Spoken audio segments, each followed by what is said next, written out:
Good afternoon, everyone. So, today's topic of discussion is Institutional Accountability and Autonomy, Unit 15. অৰ্থাৎ আমি কেনেকুৱাকৈ শিক্ষা ব্যৱস্থাই কি ধৰণৰ বিভিন্ন ধৰণৰ বিকাশ আৰু তাৰ লগত জড়িত কেনেকুৱা ধৰণৰ জনসাধাৰণৰ বাবে কেনেকৈ অভিজাত কৰিছে সেই বিষয়ে আমি এই গোটেই ক্লাছটো ডিছকাছ কৰিম যেনেকৈ আমি ভাৰতত চলিত যেনেকুৱা ধৰণৰ বিভিন্ন ধৰণৰ পৰিমাণত শিক্ষা কিভাৱে আগবাঢ়ি আহিছে তাৰ বিকাশৰ লগত জড়িত বিভিন্ন কাৰণ আছে আৰু সেইবাবে আমি কওঁ যে ভাৰতত যেতিয়া আমি শিক্ষা ব্যৱস্থাই স্বাধীনতাৰ পিছৰ পৰাই আমি চাব লাগিব পিছৰ পৰাই বহুতো মাইলৰ খুঁটি অৰ্জন কৰিছে আৰু তাৰ ক্ৰমান্বয়ভাৱে বিকাশ আৰু বিকাশৰ আমি যেতিয়া আমি সাক্ষী হৈছে আৰু জনসাধাৰণৰ বাবে অভিজাতসকলৰ পৰা এক ব্যৱস্থালৈ ৰূপান্তৰিত হৈছে বুলিও আমি দেখিব পৰা যায় আৰু তাৰ লগতে অৱশ্যে এই পৰিমাণগত সম্প্ৰসাৰণৰ বাবে স্বাভাৱিক সকলো আমি কেতিয়া কি কওঁ এই স্তৰত আমি শিক্ষাৰ মানদণ্ড চিন্তাৰ এটা মুখ্য কাৰণত হৈ আছে বুলি কওঁ আৰু তাৰ লগতে আমি ক'ম যে শিক্ষাৰ মানদণ্ডক সদায় আমি দায়বদ্ধতা অবিহনে এটা আমি পৌৰাণিক যেতিয়া আমি কাহিনী বুলি কওঁ তেতিয়া আমি কওঁ যে আমি যিকোনো গণ্য কৰা হয় আৰু এই পাৰম্পৰিক আমি যেতিয়া নিৰ্ভৰশীলতা উপলব্ধি কৰোঁ তেতিয়া আমি কওঁ যে শিক্ষাৰ ওপৰত ৰাষ্ট্ৰীয় নীতি অৰ্থাৎ 1986 চনৰ যোনখন ৰাষ্ট্ৰীয় শিক্ষানীতি 1992 চনত আমাৰ সংশোধিত অনুসৰি আৰু ইয়াৰ কাৰ্যসূচী 1992 ই শিক্ষাৰ আৰু উচ্চ শিক্ষাৰ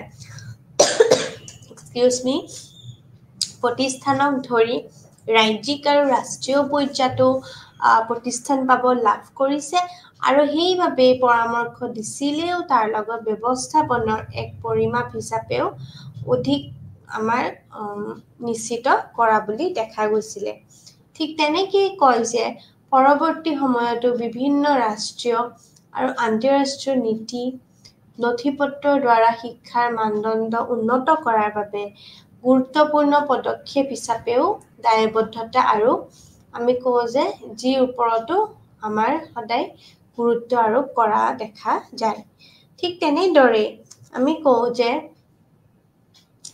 বিভিন্ন ধৰণৰ অৰ্থ অৰ্থাৎ meaning and provisions of ensuring institutional accountability বুলি ক'লে আমি কেনেকুৱা ধৰণৰ প্ৰভিজনছ থাকিব কেনেকুৱা ধৰণৰ যেতিয়া শিক্ষা ব্যৱস্থাত প্ৰতিষ্ঠানগত দায়বদ্ধতা চিন্তাৰ ক্ষেত্ৰত হৈ আছে যেতিয়া এজন অভিভাৱকে তেওঁৰ ৱাৰ্ডক প্ৰতিষ্ঠান এটাত নামভৰ্তি কৰে তেতিয়া তাইৰ মনত কিছুমান লক্ষ্য কিছুমান উদ্দেশ্য বা কিছুমান প্ৰত্যাশাও থাকে আৰু ঠিক তেনেকৈ প্ৰতিষ্ঠানবোৰকো কেৱল আকাংক্ষিত আচৰণতে পৰিৱৰ্তন অনাই নহয় কিন্তু শিক্ষাৰ্থীক প্ৰয়োজনীয় জ্ঞান আৰু আমাৰ দক্ষতাৰো সজ্জিত কৰাৰ প্ৰতিশ্ৰুতি দিয়ে বুলি আমি ক'ব পাৰোঁ ঠিক তেনেকৈ দায়বদ্ধতাৰ অৰ্থ দায়বদ্ধতাৰ শব্দটোৰ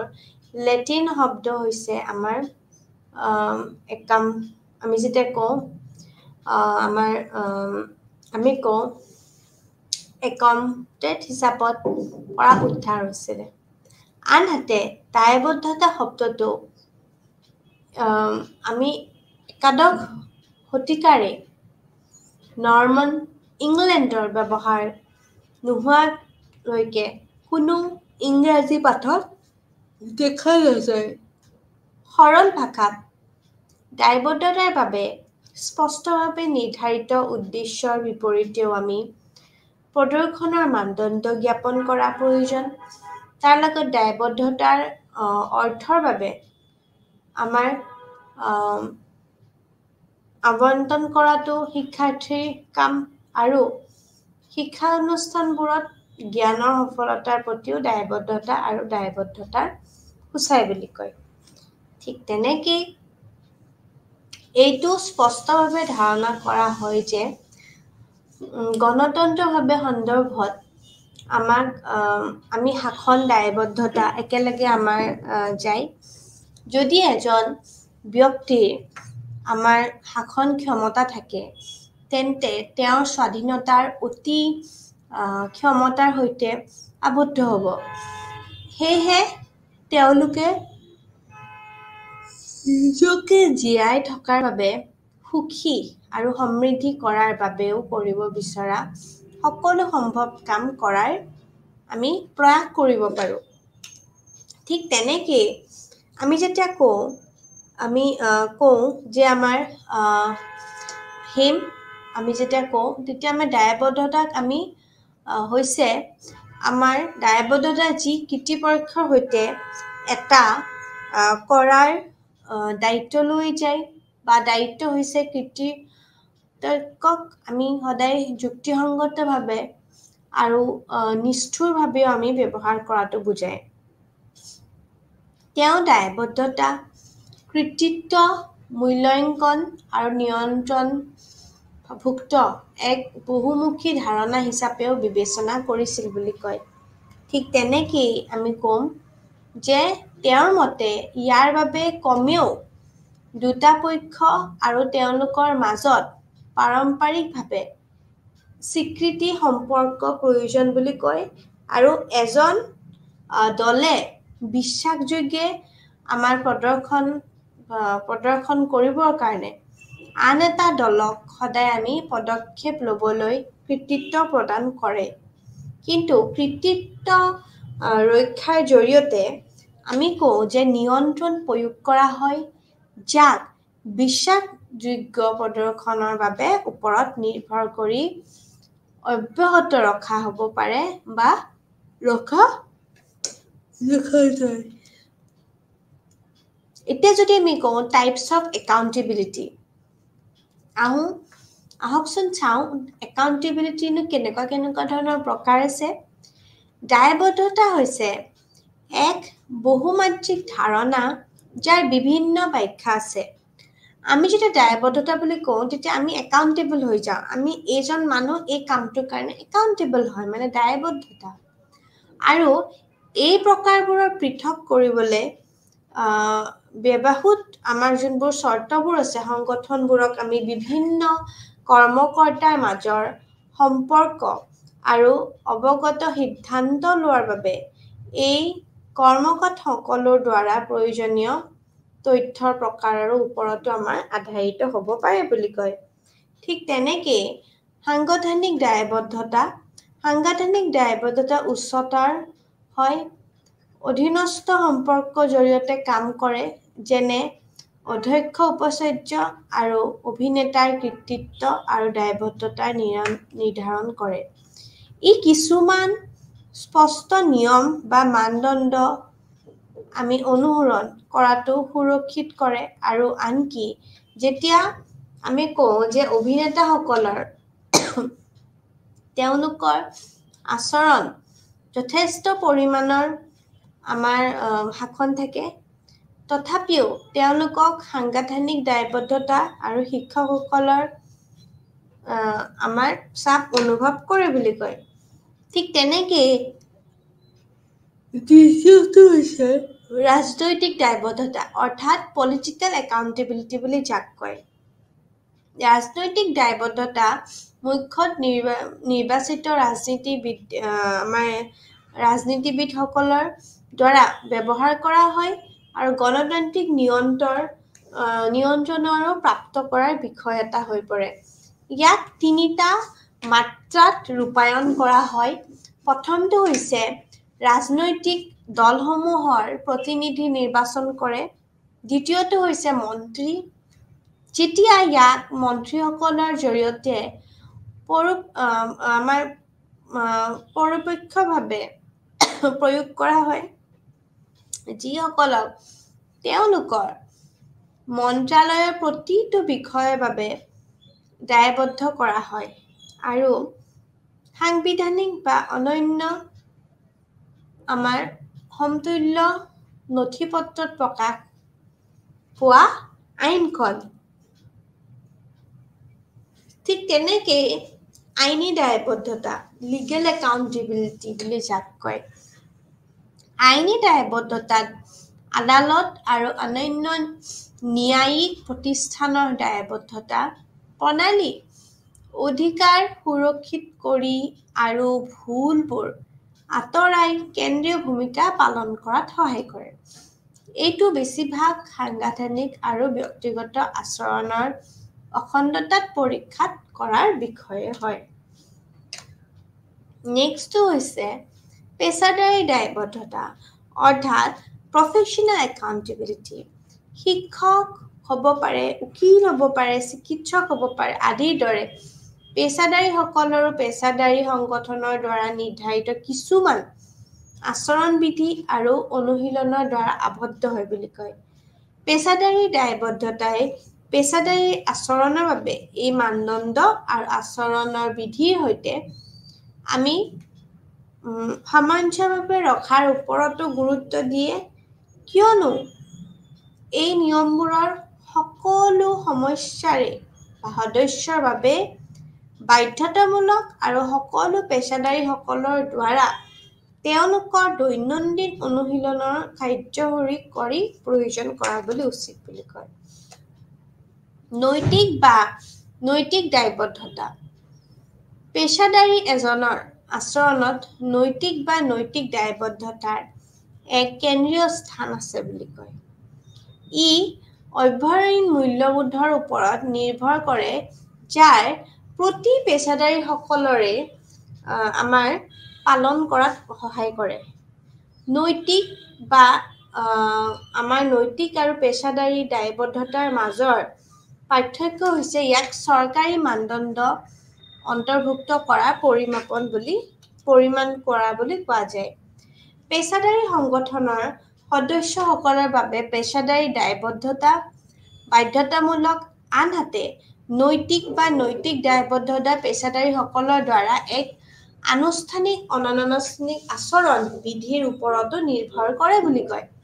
শিক্ষকসকলৰ বাবে শিশু, তেওঁলোকৰ অভিভাৱক আৰু অন্যান্য অংশীদাৰসকলৰ প্ৰতি প্ৰতিশ্ৰুতি ৰখা, তেওঁলোকৰ কাৰ্যসূচী আমাৰ শিক্ষা আৰু বিকাশৰ সুবিধাৰ বাবে শিক্ষাৰ্থীসকলৰ আমাৰ হিতৰ বাবে কাম কৰা যায় বুলি কোৱা যায়। আৰু কিছুমান আমাৰ এনেকুৱা ধৰণৰ প্ৰভিজনছ আছে যোনবিলাক প্ৰভিজনছ বহুত বেছি ইম্পৰ্টেণ্ট বুলি কয়। যেনেকৈ দায়বদ্ধতা প্ৰতিক্ৰিয়াৰ প্ৰতি যেনেকৈ কেনেদৰে কিবা কৰা হয় বা ফলাফলৰ প্ৰতি আমাৰ নিৰ্দেশিত হ'ব পাৰে বুলি কয়। বা শিক্ষকসকলৰ ক্ষেত্ৰত আমি যেতিয়া ইয়াক আমাৰ প্ৰক্ৰিয়াটোৰ দিশত নিৰ্দেশিত আমাৰ কৰা হয়, শিক্ষকক প্ৰচলিত প্ৰত্যাহাৰ দ্বাৰা কাৰ্যকলাপটো সঠিকভাৱে পৰিচালনা কৰাৰ দায়িত্বৰ সৈতে কাৰ্যকলাপত জড়িত হোৱাৰ কৃতিত্ব প্ৰদান কৰা হৈছে। যেতিয়া ফলাফলৰ অন্তৰ্ভুক্ত কৰিবলৈ ইয়াক আমি কি কৰোঁ সম্প্ৰচাৰিত কৰা হয়, তেতিয়া শিক্ষকে তেওঁৰ কামৰ পৰিণাম বা ফলাফলৰ বাবে দায়বদ্ধতা হয়। দায়বদ্ধতাৰ সাধাৰণ কাৰ্যবোৰ আমি এতিয়া বুজিব পাৰোঁ। যেনেকৈ গণতান্ত্ৰিক নিয়ন্ত্ৰণ মানে প্ৰতিনিধিসকলৰ, ইয়াত শিক্ষকসকলো হ'ব পাৰে, ওপৰত নাগৰিক সমাজৰ গণতান্ত্ৰিক নিয়ন্ত্ৰণ প্ৰয়োগ কৰি তেওঁলোকক ৰাজহুৱা পৰীক্ষাৰ অধীন তৈয়াৰ কৰাত আৰু জনসাধাৰণৰ বাবে সেৱাত তেওঁলোকৰ কাৰ্যসূচী আৰু দক্ষতাৰ বাবে তেওঁলোকক বিচাৰ কৰাত আমাৰ দায়বদ্ধতাই এক গুৰুত্বপূৰ্ণ ভূমিকা পালন কৰে বুলি কয়। ৰাজহুৱা শাসনৰ অখণ্ডতা বৃদ্ধি কৰা, দায়বদ্ধতা ব্যৱস্থাই সততা আৰু উপযুক্ত আমাৰ আচৰণৰ প্ৰতি প্ৰতিশ্ৰুতি কৰি ৰাজহুৱা শাসনৰ অখণ্ডতা শক্তিশালী কৰে আৰু সেয়েহে কাৰ্যৰ স্থিৰতাক আমি উৎসাহিত কৰে বুলি কয়। ঠিক তেনেকে প্ৰদৰ্শন উন্নত কৰাত সহায় কৰে আৰু দায়বদ্ধতাই আমাৰ সাংগঠনিক শিক্ষণৰ পৰা প্ৰবাহিত হোৱা প্ৰদৰ্শন উন্নত কৰাত সহায় কৰে আৰু অনিচ্ছাকৃতভাৱে আউটপুট বা ফলাফলৰ পৰিহাৰ কৰে বুলি কয়। ৰাজহুৱা শাসনৰ বৈধতা বজাই ৰখা আৰু বৃদ্ধি কৰা দায়বদ্ধতাই এক সঁজুলি হিচাপে কাম কৰে যি এই দুটা ক্ষেত্ৰত দূৰ কৰি অভিনেতা হৈছে শিক্ষক আৰু অংশীদাৰ অভিভাৱক শিক্ষাৰ্থী সমাজৰ মাজত আমাৰ স্বচ্ছতা আৰু উত্তৰযোগ্যতা নিশ্চিত কৰে বুলি কয়। ঠিক তেনেকেই ই এটাও নিশ্চিত কৰে যে আমাৰ ইয়াৰ মাজত ই এইটো নিশ্চিত কৰে যে ৰাজহুৱা কণ্ঠ স্তৰত শুনা যায় আৰু ব্যক্তিগত প্ৰতিষ্ঠানসমূহক ৰাইজৰ প্ৰতি উত্তৰদায়ক হ'বলৈ সক্ষম কৰে বুলি কয়। ঠিক আছে, এতিয়া আমি ক'ম যে যেতিয়া আমি নৈতিক বা নৈতিক দায়বদ্ধতা বুলি কওঁ, পেছাদাৰী এজনৰ আচৰণত বা নৈতিক দায়বদ্ধতাৰ এক কেন্দ্ৰীয় স্থান আমি সদায় থাকে বুলি কওঁ। আৰু যেতিয়া আমি কওঁ যে অভিনেত্ৰীৰ মূল্যবোধৰ ওপৰত নিৰ্ভৰ কৰে, যাৰ প্ৰতি পেছাদাৰী সকলৰ মাজতে আমি দেখা পাওঁ যে আমি নৈতিক আৰু পেছাদাৰী দায়বদ্ধতাৰ মাজৰ পাৰ্থক্য হৈছে ইয়াক চৰকাৰী মানদণ্ডত অন্তৰ্ভুক্ত পৰিমাপন কৰা বুলি কয়। ঠিক সেইবাবে কয় যে পেছাদাৰী দায়বদ্ধতা হৈছে কি যোনবিলাক আচলতে আমি যদি এটা কওঁ পেছাদাৰী মানে প্ৰফেশ্যনেল, ঠিক আছে, মানে তাৰ কি প্ৰফেশ্যন।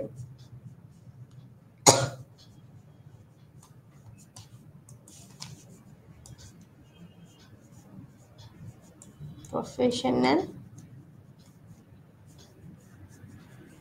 accountability.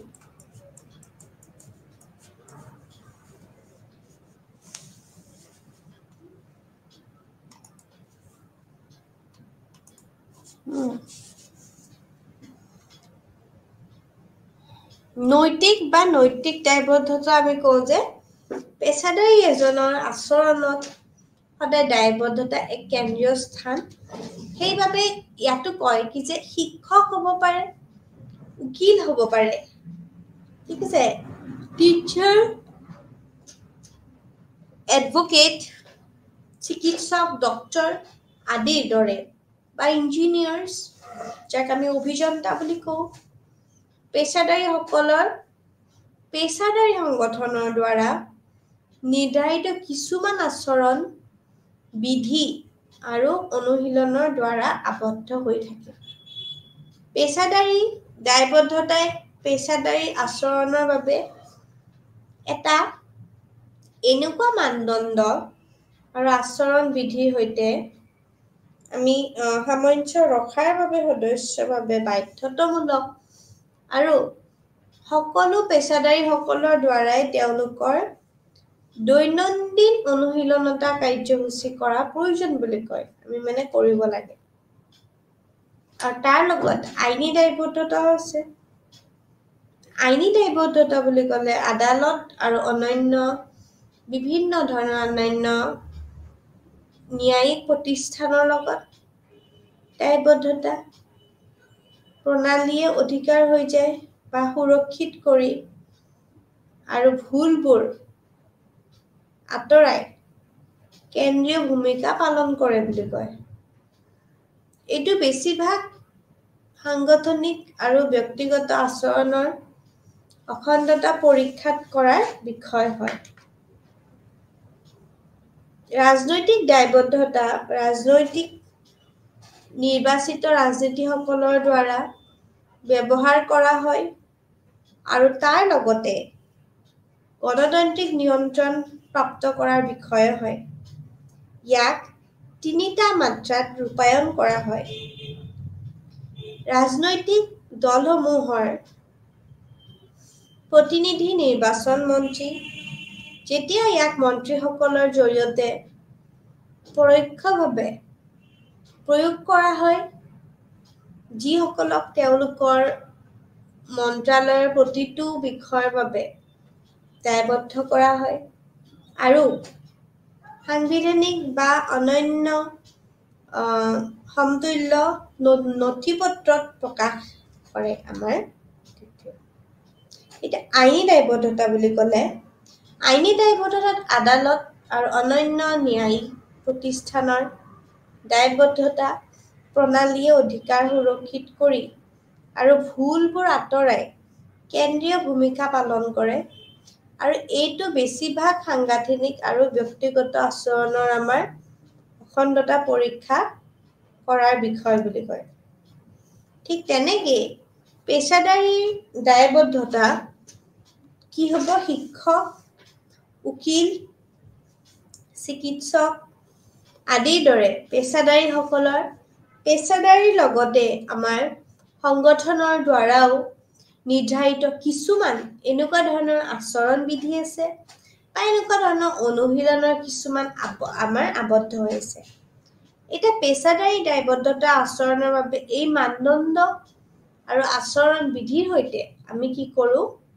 সদায় সামঞ্জস্য ৰখাৰ বাবে ওপৰত আমি গুৰুত্ব দিয়ে, কিয়নো এই নিয়মবোৰৰ সকলো সদস্যৰ বাবে আমি বাধ্যতামূলক আৰু সকলো পেছাদাৰীসকলৰ দ্বাৰা তেওঁলোকৰ দৈনন্দিন অনুশীলনতাৰ লগত আমি কাৰ্যকৰী কৰা প্ৰয়োজন বুলি কয়। ঠিক ইয়াৰ আগত আছিলে আইনী দায়বদ্ধতা, যাক আমি লিগেল ছেক্টৰত আমি চাওঁ, লিগেল দিশটো। আইনী দায়বদ্ধতাত আদালত আৰু অনন্য ন্যায়িক প্ৰতিষ্ঠানৰ লগত দায়বদ্ধতা প্ৰণালীয়ে অধিকাৰ সুৰক্ষিত কৰি পেলাই আৰু ভুলবোৰ আঁতৰাই কেন্দ্ৰীয় ভূমিকা পালন কৰে বুলি কয়।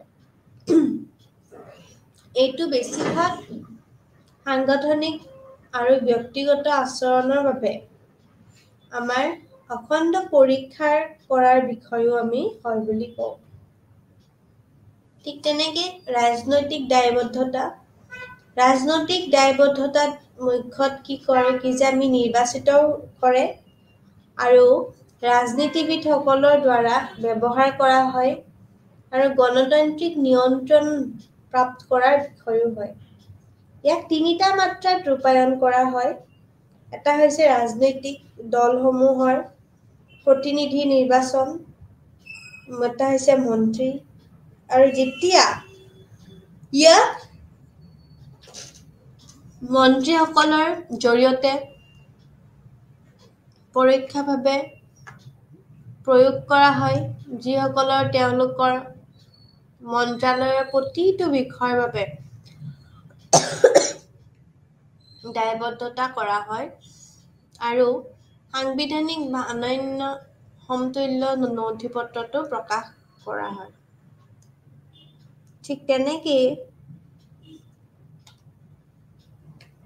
সাংগঠনিক দায়বদ্ধতা বুলি ক'লে আমি উচ্চতৰ অধীনস্থ আৰু তাৰ জৰিয়তে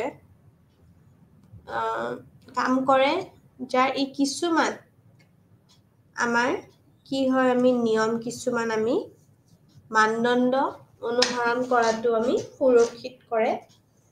আনকি যেতিয়া আমি আমাৰ পৰিমাণৰ শাসন থাকে, তথাপিও তেওঁলোকক সাংগঠনিক দায়বদ্ধতা আৰু শিক্ষকসকলৰ আমাৰ চাপ অনুভৱ কৰে বুলি কয় ঠিক তেনেকৈ যেতিয়া আমি টাইপছ বুলি কয় একাউণ্টেবিলিটি তেতিয়া আমি কওঁ দায়বদ্ধতা হৈছে এক বহুমাত্ৰিক ধাৰণা যাৰ বিভিন্ন ব্যাখ্যা আছে আৰু এই প্ৰকাৰবোৰৰ পৃথক কৰিবলৈ আমি বহুতখিনি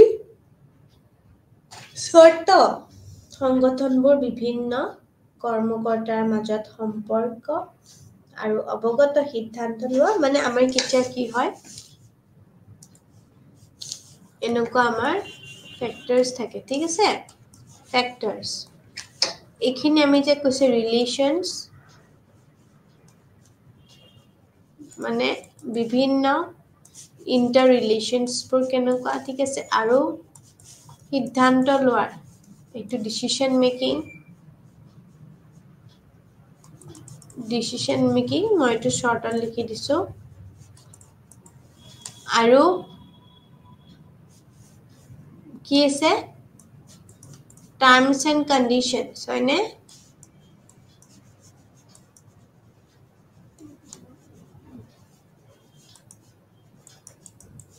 টাৰ্মছ এণ্ড কণ্ডিশ্যনছ চ' এই বস্তুটোত চাব লাগে অ'কে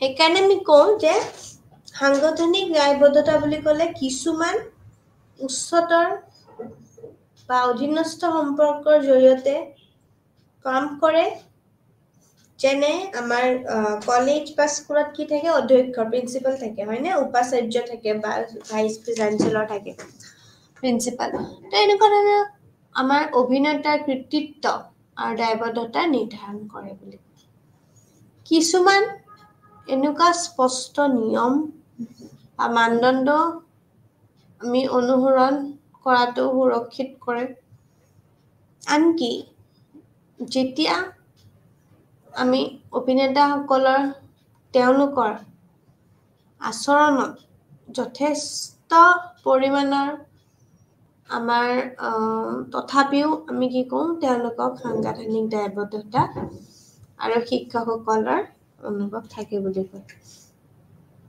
ৰাজনৈতিক দায়বদ্ধতাত বুলি কোৱাৰ লগে লগে নিৰ্বাচিত ৰাজনীতিবিদসকলৰ দ্বাৰা ব্যৱহাৰ কৰা হয় আৰু গণতান্ত্ৰিক নিয়ন্ত্ৰণ প্ৰাপ্ত কৰাৰ বাবে বিষয়ত হয় ঠিক তেনেকৈ ৰাজনৈতিক দলসমূহৰ প্ৰতিনিধি নিৰ্বাচন মন্ত্ৰী যেতিয়া ইয়াক মন্ত্ৰীসকলৰ জৰিয়তে পৰোক্ষভাৱে প্ৰয়োগ কৰা হয় যিসকলক তেওঁলোকৰ মন্ত্ৰালয়ৰ প্ৰতিটো বিষয়ৰ বাবে দায়বদ্ধতা কৰা হয় আৰু সাংবিধানিক বা অনন্য সমতুল্য নথিপত্ৰটো প্ৰকাশ কৰি দিয়া যায় বুলি কয়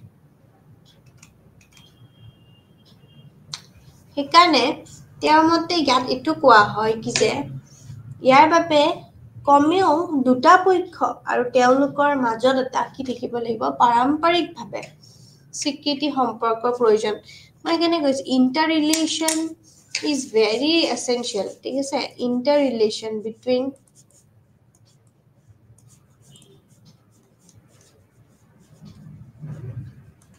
interrelationship মানে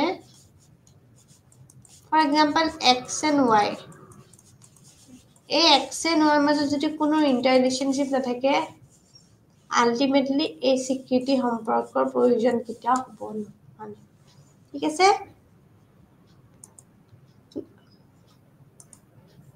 তো এজন দলে বিশ্বাসযোগ্য প্ৰদৰ্শন কৰিবলৈ আন এটা দলক সদায় পদক্ষেপ ল'বলৈ কৃতিত্ব প্ৰদান কৰিব লাগে বা প্ৰদান কৰাটো উচিত আৰু কৃতিত্ব ৰক্ষাৰ জৰিয়তে নিয়ন্ত্ৰিত প্ৰয়োগ হয় যাক বিশ্বাসযোগ্য প্ৰদৰ্শনৰ লগত আমাৰ কোৱা হয় বুলি কয়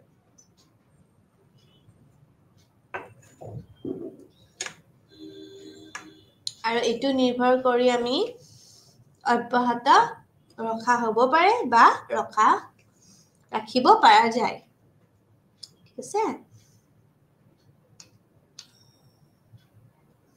তো একাৰণে হেইমে কৈছিলে যে দায়বদ্ধতা আসলতে এতিয়া এটো আমি ডেফিনেশন বুলি ক'ব পাৰো দিস আর দ্য ডেফিনেশনস ঠিক আছে মানে আমি যাক অসমীয়াত সংজ্ঞা বুলি কওঁ এই ডেফিনেশনস খিনি ক্লিয়াৰ হোৱাটো বহুত ইম্পৰ্টেন্ট হয় একাউন্টেবিলিটি বা অসমীয়াত আমি যাক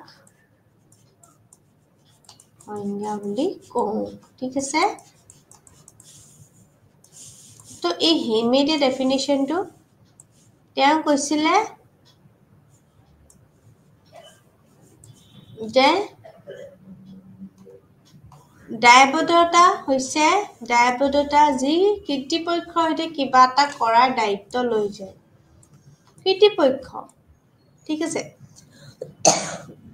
সৰি তো দায়িত্ব হৈছে কৃতিত্বক আমি যুক্তিসংগতভাৱে নিব লাগিব কিন্তু আৰু নিষ্ঠুৰভাৱে ব্যৱহাৰ কৰা যায় বুলি ঠিক আছে নিষ্ঠুৰভাৱেও কি কৰা যায় আমাৰ ব্যৱহাৰ কৰা যায় তেওঁ দায়বদ্ধতা কৃতিত্ব মূল্যাঙ্কন তেওঁ কৈছিলে দায়বদ্ধতা কৃতিত্ব মূল্যাঙ্কন মানে কি মূল্যাঙ্কন মানে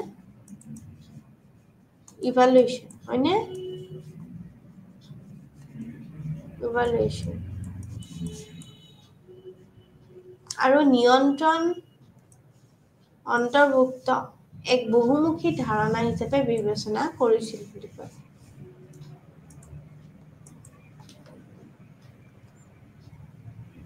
তো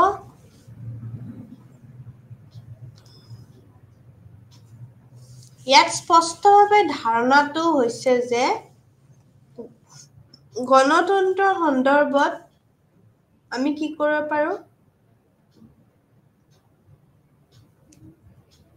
দায়বদ্ধতা একেলগে যায় কি লগত ষষ্ঠ শাসন আৰু দায়বদ্ধতা যদি এজন ব্যক্তিৰ শাসনৰ ক্ষমতা থাকে নিজৰ স্বশাসন মানে নিজে নিজকে শাসন কৰিবৰ কেপাচিটি তেন্তে তেওঁ স্বাধীনতাৰ অতি ক্ষমতাৰ সৈতে আবদ্ধ হ'ব ঠিক আছে ক্লিয়াৰ হেহে তেওঁলোকক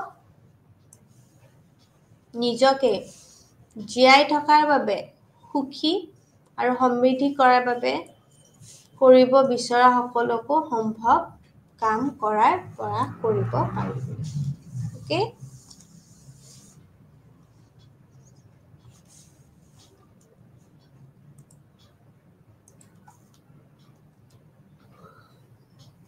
তো সেইকাৰণে দায়বদ্ধতাৰ অৰ্থ মানে এইটো হৈছে আসলতে একটু হাইলাইট হ'ব লাগিছিল meaning of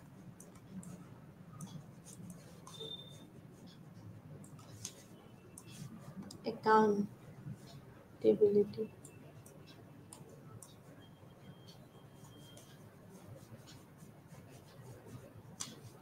meaning of accountability ঠিক আছে তো দায়বদ্ধতা শব্দটোৰ অৰ্থ হৈছে account মানে দায়বদ্ধতা শব্দটো এই হতিকাৰ বাবে আছে যে আমাৰ কোনো ইংৰাজী পাঠত দেখা নাযায় বুলি কয় ঠিক আছে সৰল ভাষাত কয় যে দায়বদ্ধতাৰ বাবে স্পষ্টভাৱে নিৰ্ধাৰিত উদ্দেশ্যৰ বিপৰীতে প্ৰদৰ্শনৰ মানদণ্ড স্থাপন কৰা প্ৰয়োজন আৰু দায়বদ্ধতাৰ অৰ্থভাৱে এটো কয় যে শিক্ষাৰ্থীৰ কোনো ধৰণৰ শিক্ষানুষ্ঠানৰ জ্ঞানৰ সফলতাৰ প্ৰতি দায়বদ্ধতা আৰু দায়বদ্ধতা সূচায় বুলি ঠিক আছে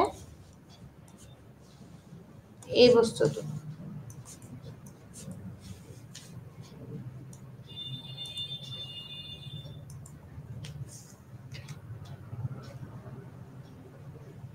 এই যে এতিয়া আমি ইয়াতে কৈছো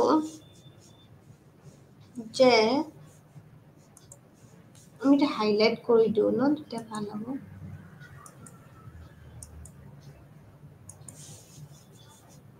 যে শিক্ষা ব্যৱস্থাত প্ৰতিষ্ঠানগতভাৱে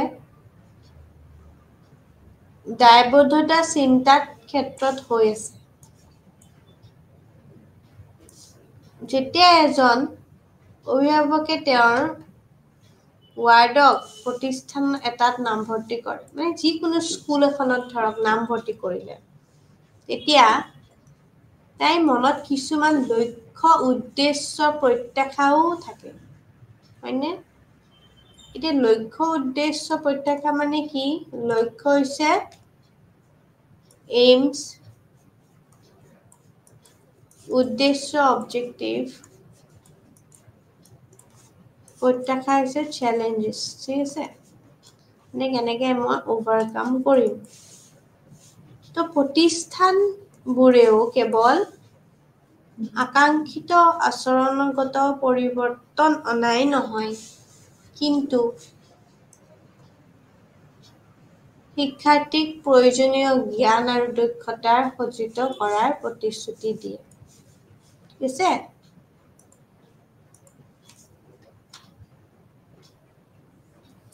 তো সেইটোৱে কথা কৈছে ইয়াতে।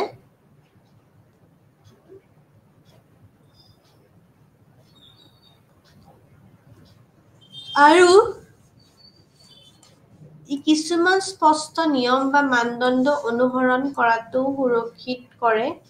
আনকি যেতিয়া অভিনেতাসকলৰ তেওঁলোকৰ আচৰণ যথেষ্ট পৰিমাণৰ শাসন থাকে, তথাপিও তেওঁলোকে সাংবিধানিক দায়বদ্ধতা আৰু শিক্ষকসকলৰ চাপ অনুভৱ কৰে। ঠিক আছে? তো এই কথাষাৰ যে ক'লে, কিয় ক'লে? আমি এইটো ৰেফাৰেঞ্চত লিখিব পাৰোঁ বা আমি এক্সাম্পল দিব পাৰোঁ পৰীক্ষাত make your answers very precise and very meaningful in context, okay? তো ৰাজনৈতিক দায়বদ্ধতা বুলি ক'লে আমি কি বুজো? যে ৰাজনৈতিক দায়বদ্ধতা মুখ্যত নিৰ্বাচিত ৰাজনীতিবিদসকল যিমান আছে তাৰ দ্বাৰা ব্যৱহাৰ কৰা হয় আৰু গণতান্ত্ৰিক নিয়ন্ত্ৰণ প্ৰাপ্ত কৰা বিষয়ও হয়। আৰু ইয়াক 3টা মাত্ৰাত ৰূপায়ণ কৰা হয়।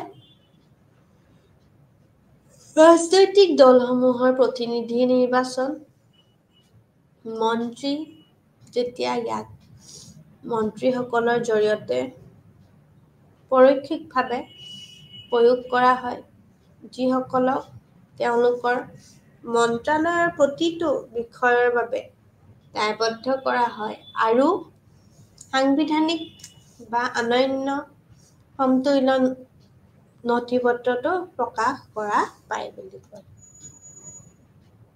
আইনী দায়বদ্ধতা আদালত আৰু অন্যান্য ন্যায়িক প্ৰতিষ্ঠানত দায়বদ্ধতা প্ৰণালীও অধিকাৰ সুৰক্ষিত কৰে বুলি কয় আৰু ভুলবোৰ আঁতৰাই কেন্দ্ৰীয় ভূমিকা পালন কৰে। এইটো বেছিভাগ সাংগঠনিক আৰু ব্যক্তিগত আচৰণত আমাৰ পৰীক্ষা কৰাৰ বিষয়ে হয় বুলি কয়। পেছাদাৰী দায়বদ্ধতা শিক্ষক, উকিল বা আমাৰ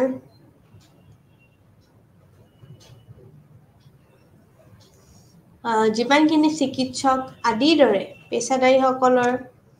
পেছাদাৰী বা যিমানখিনি সাংগঠনিক নিৰ্ধাৰী কিছুমান থাকে, সেই বিধিৰ লগত অনুশীলন দ্বাৰা আবদ্ধ হৈ থাকে। আৰু পেছাদাৰী দায়বদ্ধতাই পেছাদাৰী আচৰণৰ বাবে এক এনেকুৱা মানদণ্ড আৰু আচৰণ বিধিৰ সৈতে সামঞ্জস্য ৰখাৰ ওপৰত গুৰুত্ব দিয়ে, কিয়নো এই নিয়মবোৰ সকলো সদস্যৰ বাবে বাধ্যতামূলক আৰু সকলো পেছাদাৰীসকলৰ দ্বাৰা তেওঁলোকৰ দৈনন্দিন অনুশীলন কাৰ্যসূচী কৰা প্ৰয়োজন বুলি কয়।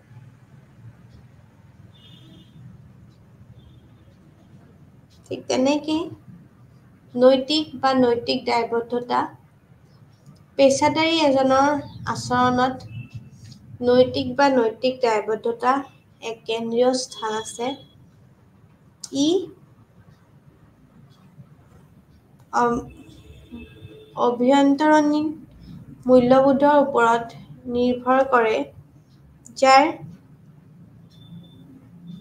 প্ৰতি পেছাদাৰীসকলক পালন কৰাত সহায় কৰে। নহ'লে নৈতিক আৰু পেছাদাৰী দায়বদ্ধতাৰ মাজৰ পাৰ্থক্য হৈছে ইয়াক চৰকাৰী মানদণ্ডত অন্তৰ্ভুক্ত কৰা পৰিণত।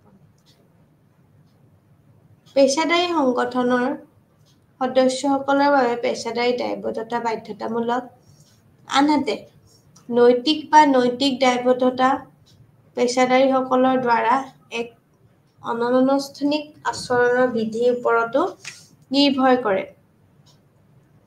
শিক্ষকসকলৰ বাবে শিশু, তেওঁলোকৰ অভিভাৱক আৰু অন্যান্য অংশীদাৰসকলৰ তেওঁলোকৰ কাৰ্যকৰী শিক্ষা আৰু বিকাশৰ সুবিধা লাভ কৰে। তাৰ লগত শিক্ষাৰ্থীসকলৰ হিতৰ বাবে কামো কৰে বুলি কয়। দায়বদ্ধতা হৈছে প্ৰতিক্ৰিয়াৰ প্ৰতি কেনেদৰে বা ফলাফলৰ প্ৰতি নিৰ্দেশিত হ'ব পাৰে। শিক্ষকসকলৰ ক্ষেত্ৰত যেতিয়া ইয়াক প্ৰক্ৰিয়াটোৰ দিশত নিৰ্দেশিত কৰা হয়, শিক্ষকক প্ৰচলিত প্ৰত্যাহাৰ দ্বাৰা কাৰ্যকলাপটো আমি সদায় সঠিকভাৱে পৰিচালনা কৰাৰ দায়িত্ব লওঁ আৰু তাৰ লগতে আমাৰ কাৰ্যসূচীও আমাৰ কৃতিত্ব প্ৰদান কৰে।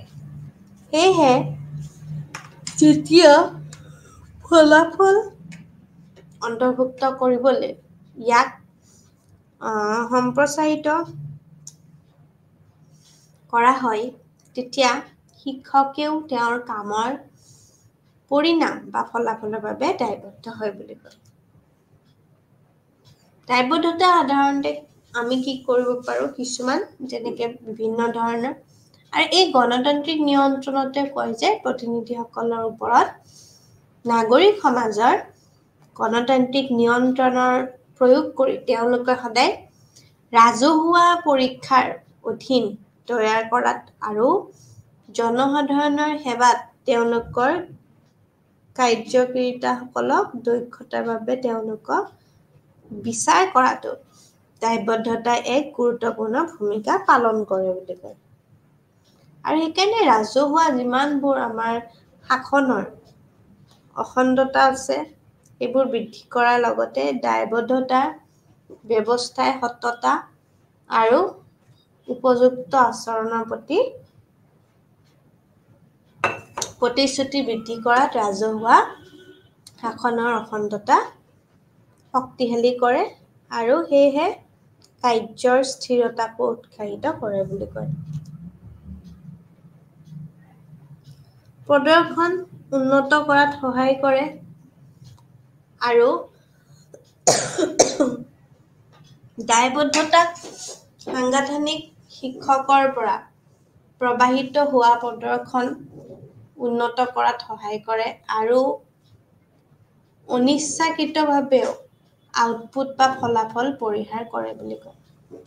এতিয়া আমি ৰাজহুৱা শাসনৰ বৈধতা বজাই ৰখা আৰু বৃদ্ধি কৰা বা দায়বদ্ধতাৰ এক সঁজুলি হিচাপে কাম কৰে, যি এই দুটা ক্ষেত্ৰ দূৰ কৰি অভিনেতা বা আমাৰ শিক্ষক আৰু অংশীদাৰ অভিভাৱক শিক্ষাৰ্থী সমাজৰ মাজত আমাৰ স্বচ্ছতা আৰু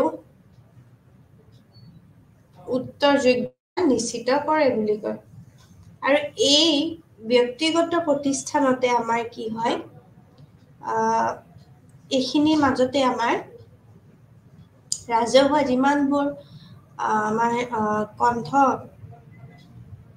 শুনা যায় তাৰ লগত আমাৰ ব্যক্তিগত আমাৰ যিমানখিনি আমাৰ প্ৰতিষ্ঠানসমূহ আছে এইখিনি সদায় ৰাইজৰ প্ৰতি উত্তৰদায়ক হ'বলৈ সদায় সক্ষম কৰে বুলি কয় ঠিক তেনেকৈ আমি এইখিনি আমি বাকি যোনখিনি আছে নেক্সট ক্লাছত পঢ়িম এতিয়া ইয়াৰ ভিতৰত আমি কোনখিনি বস্তু আমাৰ অলপমান ক্ৰিটিকেল লাগিছে বা যোনখিনি বস্তু আমি অলপ প্ৰভিজনছখিনি খুব ইম্পৰ্টেণ্ট হয় আমি জনাটো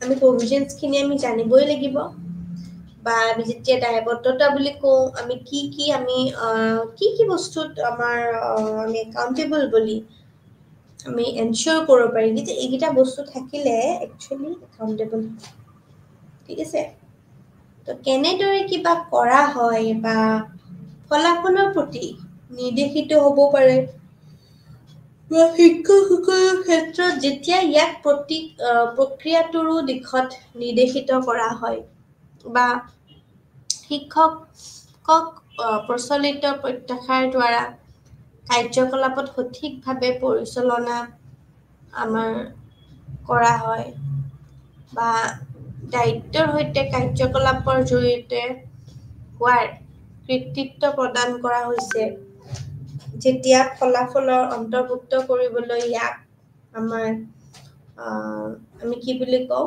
সম্প্ৰচাৰিত কৰা হয় ঠিক তেনেকৈ আমাৰ আমি কওঁ যে আমাৰ বিভিন্ন ধৰণৰ বস্তু যেনেকৈ আমাৰ তেতিয়া আমাৰ শিক্ষকে তেওঁৰ কামৰ পৰিণাম বা ফলাফলৰ বাবেও দায়বদ্ধ হয় বুলি কয়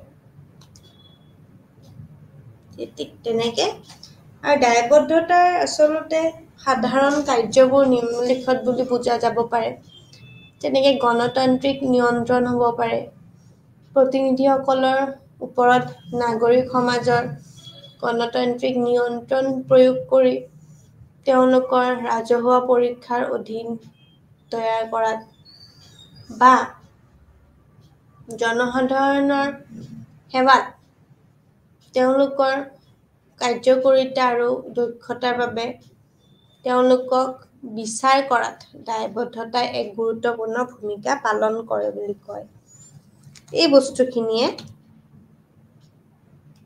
আৰু আমি সদায় চাওঁ যে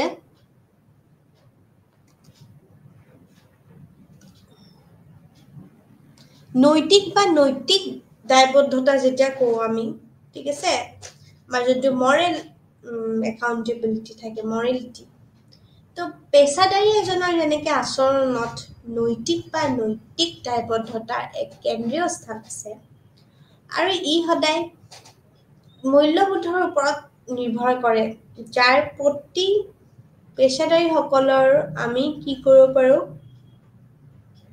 প্ৰয়োগ কৰোঁ বুলি কয় নৈতিক পেছাদাৰী দায়বদ্ধতাৰ মাজৰ আমি কি কৰোঁ কি পাৰ্থক্য হৈছে ইয়াক চৰকাৰী মানদণ্ডত অন্তৰ্ভুক্ত কৰাৰ পৰিমাণ বুলি কয় ঠিক তেনেকৈ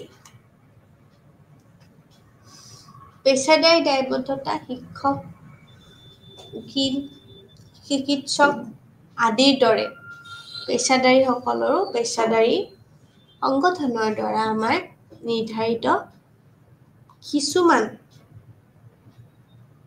আচৰণ বিধি আৰু কিছুমান অনুশীলনৰ দ্বাৰা আবদ্ধ হৈ থাকে বুলি কয় ঠিক তেনেকৈ পেছাদাৰী দায়বদ্ধতাৰ আচৰণৰ বাবেও আমাৰ এই মানদণ্ড আৰু আচৰণ বিধিৰ সৈতেও আমি সামঞ্জস্যভাৱে ৰখাৰ ওপৰত আমি গুৰুত্ব দিয়ে কিয়নো এই নিয়মবোৰে সকলো সদস্যৰ বাবে বাধ্যতামূলক আৰু সকলো পেছাদাৰীসকলৰ দ্বাৰা তেওঁলোকৰ দৈনন্দিন অনুশীলনতা কাৰ্যসূচী কৰা প্ৰয়োজন হয় বুলি কয় এতিয়া আইনী দায়বদ্ধতা আদালত আৰু অন্যান্য ন্যায়িক প্ৰতিষ্ঠানৰ বাবে দায়বদ্ধতাত আমি সদায় কি কৰিব পাৰোঁ অধিকাৰ সুৰক্ষিত কৰি পেলাই আমি ভুলবোৰ আঁতৰাই আমি কেন্দ্ৰীয় ভূমিকা পালন কৰিব পাৰোঁ বুলি কয়।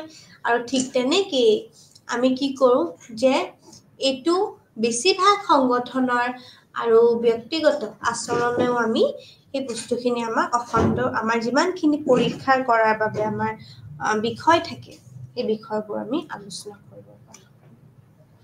আৰু ৰাজনৈতিক দায়বদ্ধতা কৈছে যে দলসমূহৰ প্ৰতিনিধি নিৰ্বাচন বা আমাৰ যিমানখিনি মন্ত্ৰী মন্ত্ৰালয় বা এইবোৰ থাকে মন্ত্ৰীসকলৰ সেই গোটেইখিনি জৰিয়তে আমি সদায় পৰোক্ষভাৱে প্ৰয়োগ কৰা হয়।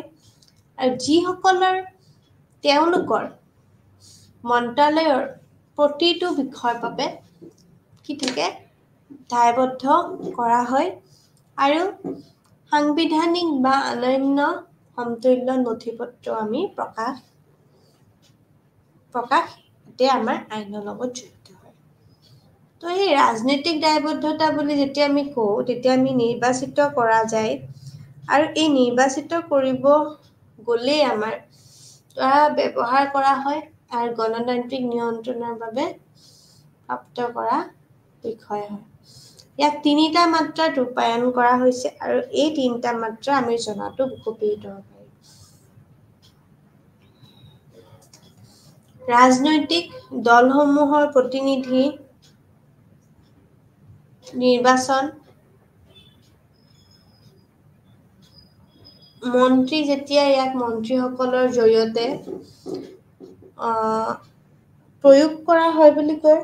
আৰু তাৰ লগতে যিসকলে তেওঁলোকৰ মন্ত্ৰালয়ত প্ৰতিটো আমাক প্ৰকাশ কৰে বুলি কয়। তো এই সাংবিধানিক দায়বদ্ধতাত কি হয় যে উচ্চতৰ বা অধীনস্থ সম্পৰ্কৰ জৰিয়তে আমি কাম কৰে আৰু উপাচাৰ্য আৰু অভিনেতাৰ কৃতিত্ব আমাৰ দায়বদ্ধতা নিৰ্ধাৰণ কৰে বুলি কয়। ই কিছুমান স্পষ্ট নিয়ম বা মানদণ্ডৰ অনুসৰণত কৰাটো সুৰক্ষিত কৰে। আনকি যেতিয়া অভিনেতাসকলক তেওঁলোকৰ আচৰণত যথেষ্টখিনি পৰিমাণৰ আমাৰ সুস্থ শাসন হৈ থাকে তেতিয়া আমি তথাপিও তেওঁলোকক সাংবিধানিক দায়বদ্ধতা আৰু শিক্ষকসকলৰ আমি অনুভৱ হ'ব দিওঁ। সেইখিনিয়ে হৈছে আৰু এইখিনিতে আমি কৈছোঁ কি যে এজন বা এটা দল বিশ্বাসযোগ্য প্ৰদৰ্শনৰ কৰিবলৈ আন এটা দলক সদায় পদক্ষেপ ল'বলৈ কৃতিত্ব প্ৰদান কৰে বুলি কয়। কৃতিত্ব ৰক্ষাৰ জৰিয়তে নিয়ন্ত্ৰণ প্ৰয়োগ কৰা হয়। ইয়াক বিশ্বাসযোগ্য প্ৰদৰ্শনৰ ওপৰত নিৰ্ভৰ কৰি আমি কি কৰিব পাৰোঁ অব্যাহত ৰখা হ'ব পাৰে মানে ৰাখিব পৰা যায় বুলি ক'ব পাৰি। আৰু দায়বদ্ধতা হৈছে কি যে আমি যিকোনো কৃতিপক্ষৰ সৈতে কিবা এটা কৰাৰ দায়িত্ব লৈ যায় বা দায়িত্ব হৈছে সেই কৃতিপক্ষৰ যুক্তিসংগতভাৱে আৰু নিষ্ঠুৰভাৱে ব্যৱহাৰ কৰাও যায় বুলি কয়। আৰু সেই দায়বদ্ধতাত কৃতিত্ব মূল্যাংকন আৰু নিয়ন্ত্ৰণ এই বহুমুখী ধাৰণা হিচাপে বিবেচনা কৰিছিলে। এইটো স্পষ্টভাৱে ধাৰণা কৰা হয় যে গণতন্ত্ৰৰ সন্দৰ্ভত আমি কি কৰিব পাৰোঁ আমি দায়বদ্ধতা একেলগে যায় আৰু আমাৰ যোনটো স্বচ্ছ শাসন যোনটো থাকে তো সেই স্বচ্ছ শাসনটো খুবেই ইম্পৰ্টেণ্ট। যদিও এজন ব্যক্তিৰ এই শাসনৰ ক্ষমতা থাকে তেন্তে তেওঁ স্বাধীনতাৰ অতি ক্ষমতাৰ সৈতে আবদ্ধ হ'ব আৰু সেয়েহে তেওঁলোকে নিজকে জীয়াই থকাৰ বাবে সুখী আৰু সমৃদ্ধি কৰাৰ বাবে সদায় কৰিব বিচৰা সকলো যিকোনো আমাক কৰাৰ বাবে প্ৰয়াস কৰিব পাৰি। পিছে তো সেইটো কাৰণে দায়বদ্ধতাৰ অৰ্থটো আমি বহলভাৱে বুজি পালো বহুতখিনি আমি চেষ্টা কৰিলো যাতে ল'ৰা ছোৱালীখিনিয়ে ক্লিয়াৰলি বুজি পায় তো দায়বদ্ধতা শব্দটোৰ অৰ্থ কেনেকুৱা আহিছে ক'ৰ পৰা আহিছে বিভিন্ন টাইপছখিনি আমি পঢ়িছো আনহাতে দায়বদ্ধতা শব্দটোৰ কেতিয়া কোনটো শতিকাৰ একাদশ শতিকাৰ ঠিক আছে নৰ্মান ইংলেণ্ডত ব্যৱহাৰ নোহোৱালৈকে কোনো ইংৰাজী পাঠত দেখা নাযায় ঠিক আছে নৰ্মেন আমাৰ ইংলেণ্ডত আগতে প্ৰথমতে ব্যৱহাৰ হৈছিলে একাউণ্টেবল শব্দটো তাৰ পিছতহে বেলেগত ইউজ হৈছে ঠিক আছে এই বস্তুটো আমি হাইলাইট কৰিব লাগিব নৰ্মান ইংলেণ্ড ঠিক আছে নৰ্মান ইংলেণ্ডত ব্যৱহাৰ কৰি নোহোৱালৈকে কোনো ইংৰাজী পাঠত দেখা নাযায় আছে okay so সৰল ভাষাত দায়বদ্ধতাৰ বাবে স্পষ্টভাৱে নিৰ্ধাৰিত উদ্দেশ্যৰ বিপৰীতে প্ৰদৰ্শন মানদণ্ড স্থাপন কৰা প্ৰয়োজন আৰু দায়বদ্ধতাৰ অৰ্থভাৱে আৱণ্টন কৰাটো শিক্ষাৰ্থীৰ কাম আৰু শিক্ষানুষ্ঠানৰ বাবে জ্ঞানৰ সফলতাৰ প্ৰতি দায়বদ্ধতা আৰু দায়বদ্ধতা হৈছে মানে counter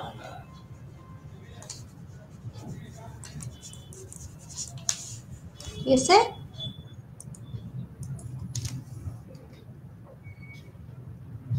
So a meaning and provisions of ensuring institutional accountability to I hope সকলোৰে ক্লিয়াৰ হৈছে শিক্ষা ব্যৱস্থাত প্ৰতিষ্ঠানগত দায়বদ্ধতা আমি যেনেভাৱে আমি ব্যৱহাৰ কৰা দেখা পাওঁ বা আমি যেতিয়া এজন যিকোনো পৰিস্থিতিত অভিভাৱক বা পেৰেণ্টছে নিজৰ চাইল্ডৰ প্ৰতি কিভাৱে একাউণ্টেবল হয় কেৱল উদ্দেশ্য প্ৰত্যাশা যিখিনি থাকে সেইখিনি কেৱল আকাংক্ষিত হৈ থাকে তাৰ আচৰণতে আৰু তাৰ লগতে কিন্তু শিক্ষাৰ্থীৰো একে জ্ঞান আমাৰ থাকে আৰু সেই দক্ষতাৰ আমাৰ গোটেইখিনি প্ৰয়োজনীয় জ্ঞানবিলাক আমি পৰিৱৰ্তন অনাই নহয় কিন্তু শিক্ষাৰ্থীকো প্ৰয়োজনীয় জ্ঞান তেওঁ প্ৰদৰ্শনক উন্নত কৰাত সহায় কৰা দায়বদ্ধতা সাংগঠনিক শিক্ষণৰ পৰাও আমি প্ৰবাহিত হোৱা বা প্ৰদৰ্শন আমি উন্নত কৰাও আমি দেখিবলৈ পাওঁ তো ঠিক সেইদৰে কওঁ যে আমি যেতিয়া যিকোনো সহায় ৰাজহুৱা শাসনত বৈধতা বুজাই ৰখা আৰু বৃদ্ধি কৰা বা বিভিন্ন দায়বদ্ধতাত সুজুলি হিচাপে কাম কৰা যায় যে এই দুটা ক্ষেত্ৰত দূৰ কৰি শিক্ষক আৰু অংশীদাৰৰ মাজতো আমি এটা ভাল সুস্বাস্থ্য আৰু উত্তৰযোগ্যতা নিশ্চিত কৰে আৰু এইটো নিশ্চিত কৰে যে ৰাজহুৱা কণ্ঠস্বৰতো শুনা যায় আৰু ব্যক্তিগত প্ৰতিষ্ঠানসমূহকো ৰাইজৰ প্ৰতি আমি সদায় উত্তৰদায়ক হ'বলৈ আমি সক্ষম কৰে ঠিক তেনেকেই আমি যোনখিনি আজি পঢ়িলোঁ একাউণ্টেবলৰ মিনিং টাইপছ একাউণ্টেবিলিটি সেইখিনি একচুৱেলি আমি প্ৰত্যেকটো অকল কলেজত ইনষ্টিটিউশ্যন বুলিয়ে নহয় আমি অফিচতো যদি ক'ৰবাত কাম কৰোঁ এখন স্কুলতো কৰোঁ বা এজ এ চিলড্ৰেন হৈছে as a social animal living in this society হয়নে সমাজ এখনত থাকিব হ'লে আমি বিভিন্ন সংগঠনত জড়িত হৈ থাকিব লাগিলে আমি আমাৰ দৈনন্দিন জীৱনত আমি একাউণ্টেবল হ'বই লাগিব চ' সেই প্ৰতিষ্ঠানক সামৰি পেলাই ৰাইজৰ প্ৰতি আমি ইয়াত এই একাউণ্টেবল হ'বৰ কাৰণে আমাক সদায় সক্ষম কৰি তোলে আৰু এটা যিকোনো সাংগঠনিক শিক্ষা ব্যৱস্থাৰ জৰিয়তে আমাৰ এইখিনি সদায় সম্ভৱ হৈ পৰে তো আজিলৈকে এইখিনিতে সামৰিলোঁ নেক্সট ক্লাছত ইয়াৰ বিভিন্ন কজেছ আৰু ফেক্টৰ্ছখিনি ডিছকাছ কৰিম থেংক ইউ